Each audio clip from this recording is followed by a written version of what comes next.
चलिए यहाँ पर एक नया किस्सा शुरू करते हैं स्ट्रिंग का, कि स्ट्रिंग हमारी एक पॉइंटर होती है। अभी अभी आपने एरेज हैं जो ख़त्म किए हैं, पॉइंटर्स हैं जो ख़त्म किए हैं, तो आपको एक चीज़ मालूम है जो पड़ी थी कि भाई जो हमारा एरे होता है ना, वो क्या होता है, हमारा एक पॉइंटर ही तो होता है।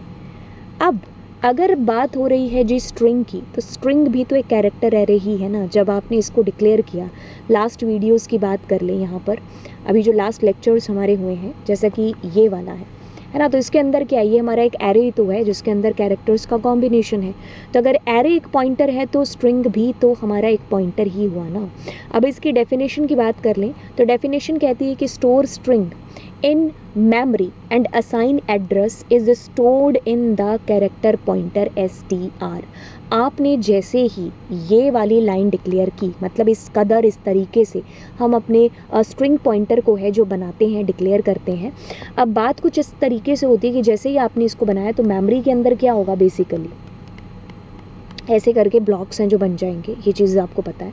अब उसके अंदर ये हेलो वर्ल्ड है जो जा कर के बैठ जाएगा, और साथ में क्या होगा, लास्ट में एक नल कैरेक्टर है जो ज़रूर लगेगा। अब इसका जो पहला कैरेक्टर होता है ना, उसका एड्रेस हमारा STR के अंदर है जो बेसिकली चला जाएगा, जो हमने पॉइंटर वाले केस के अंदर देखा भी था। यहाँ मैं कुछ बड़ी चीज़ या कोई नई चीज़ नहीं बता रही हूँ, वही चीज़ें दोहरा रही हूँ जो हम थोड़ी देर पहले या कुछ टाइम पहले लेक्चर्स के अंदर कर चुके हैं। अब बात यहाँ पर क्या है जो कि समझने लायक है, वो है ये रेड कलर वाली चीज़। होता क्या है कि इन दोनों में से हम किसका यूज़ कब करना है ये तय करेंगे इस चीज़ से कि हमारी जो स्ट्रिंग है वो इम्यूटेबल है, यानी कि बदली नहीं जा सकती। तो जब बदलने की ज़रूरत पड़ेगी तो हम इस पॉइंटर का सहारा है जो यहाँ पर ले सकते हैं।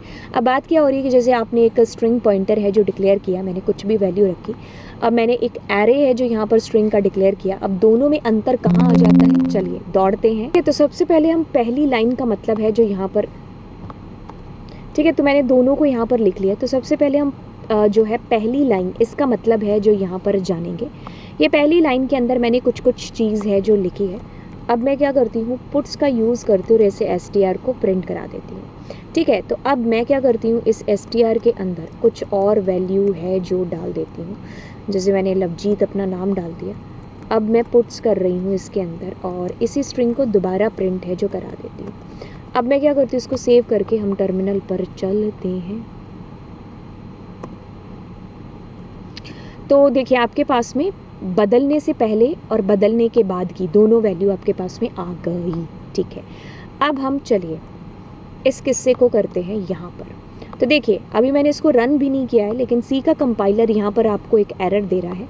चलिए खैर, इसको सेव करके हम जैसे मैंने इसको देखो चलाने की कोशिश है जो यहाँ पर की, तो यहाँ पर मेरे को इसने क्या दे दिया, एरर दे दिया, assignment to the expression with array type. ठीक है, तो इसने मेरे को क्या दे दिया, यहाँ पर देखिए एक एरर दे दिया कि हम अपनी स्ट्रिंग जो कि इम्यूटेबल है उसको चेंज नहीं कर सकते। एक बार जो कमिटमेंट हो गई सो हो गई, फिर तो हम किसी की नहीं सुनते हैं। तो यहाँ पर ये सबसे बड़ा मुद्दा, ये सबसे बड़ा केस है जो आपको देखना है, समझना है। पॉइंटर एरे के अंदर अगर हम स्ट्रिंग को पॉइंटर के थ्रू करते हैं तो हम इसमें बदलाव कर सकते हैं। अदरवाइज़ अगर हम इसको एरे की तरह नॉर्मली जैसे हम करते हैं वैसे करेंगे तो फिर दिक्कत आ जाएगी, हम इसको चेंज नहीं कर सकते। तो जैसी जब ज़रूरत है आप उसका यूज़ है जो तब कर सकते हैं। हमारा स्ट्रिंग पॉइंटर जो कि ख़त्म हुआ, एंड चलिए फिर मिलते हैं आपको नेक्स्ट लेक्चर के अंदर।